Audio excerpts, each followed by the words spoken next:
Students and parents are probably excited about this day, but some are a little sad. We know the summer went by very, very quickly here. So Jefferson County Public Schools has about 95,000 students. It's time to purple up. I know we've been saying this for months and months, but today's the day of the 39th running of the Breeders' Cup World Championship. Mark Haney, the president of the Kentucky Farm Bureau, you are in charge of all of this. We can see people coming in.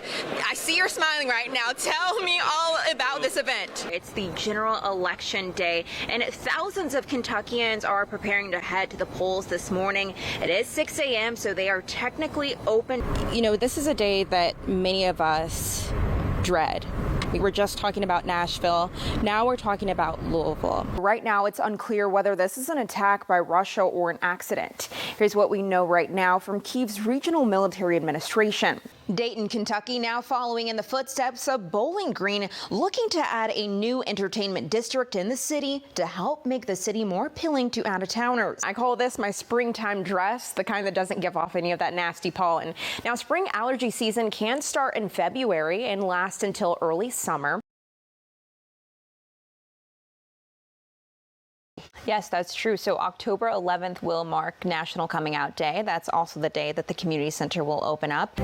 Across the river in Ohio, a federal judge has convicted a former Republican Speaker of Ohio's House on racketeering conspiracy charges in connection with a $60 million bribery scheme. The University of Louisville women's basketball team will advance to round 2 of the NCAA women's tournament.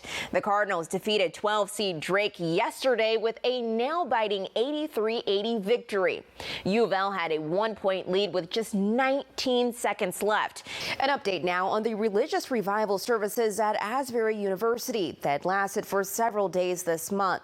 Kentucky Cabinet for Health and Family Services said in a release that someone who attended the event in Wilmore has measles. The Jessamine County resident is unvaccinated and attended services on Saturday, the 18th.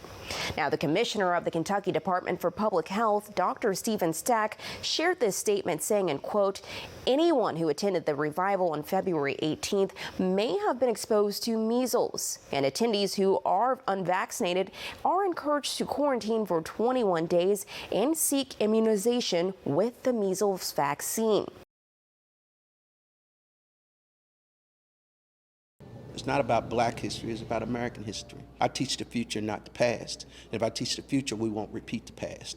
Lamont Collins spends most of his days here, sifting through photos and artifacts. And he's done just that since he was 11 years old. Now the 64-year-old says he's thankful to see what his museum has become, but only through the help of people that want to help him preserve black history. As long as people are part of the story, we will always grow. I mean, we've really outgrown this building. It's 11,000 square feet, and we're nationally recognized. I still have goals to purchase the back side of this building so we can one day own this whole block. How powerful would that be? Collins serves as the CEO and founder of Roots 101 African American Museum in Louisville. We first introduced you to him in 2020 and again in 2021 while he raised money to stay open and expand for the first time. The Louisville native says to date he has 6,400 artifacts here, with exhibits called The Faces of Africa to the Protest to Progress, where Breonna Taylor's permanent memorial is displayed, even paying homage to Black Americans in the music and culture scene. But he says expanding for the second time will take more than community support. I mean, we talk about equity, and but we don't talk about trust. It's getting corporations to trust people that look like you, that you have the ability to do what you never thought they could do. Who thought a little black boy or a black man would start his own museum without corporations supporting it or giving it the okay? Well, we can't wait for people to give us the okay to tell our story. Collins says regardless of big financial backers, they'll continue to tell more black history for years to come. But you know, there was a book about how beautiful the struggle and how beautiful the black struggle and the souls of black folks. That's where we come from. That's what I live in.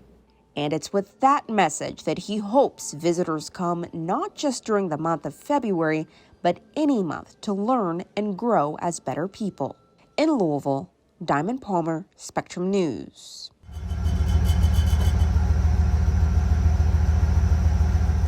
Every night I got to come in and load up, and then we head out. So they kind of go on the website, find out what we need.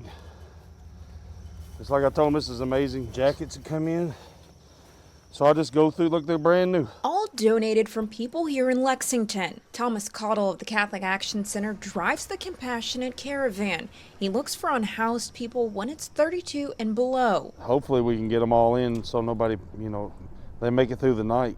It's the main thing, so nobody dies. It's the 23rd winter the center has partnered with other Lexington shelters and the Fayette County Sheriff's Office to make sure people on Lexington streets survive the winter.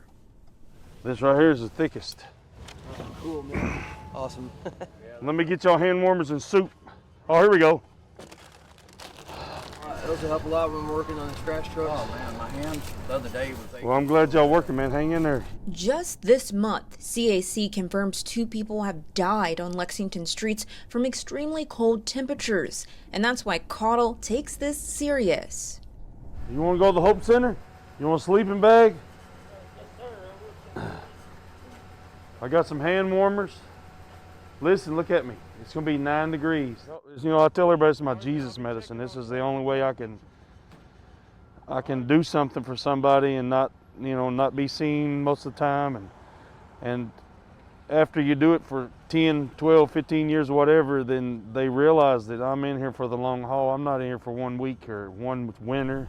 Cottle was once in these people's shoes, from losing his home in a house fire years ago to struggling with drug abuse. But he turned a new leaf in 1999 when he quit drugs, and that's why it's so important for him to treat all people on Lexington streets with dignity and care. We're all in this together and we're all family. I mean, that's the thing.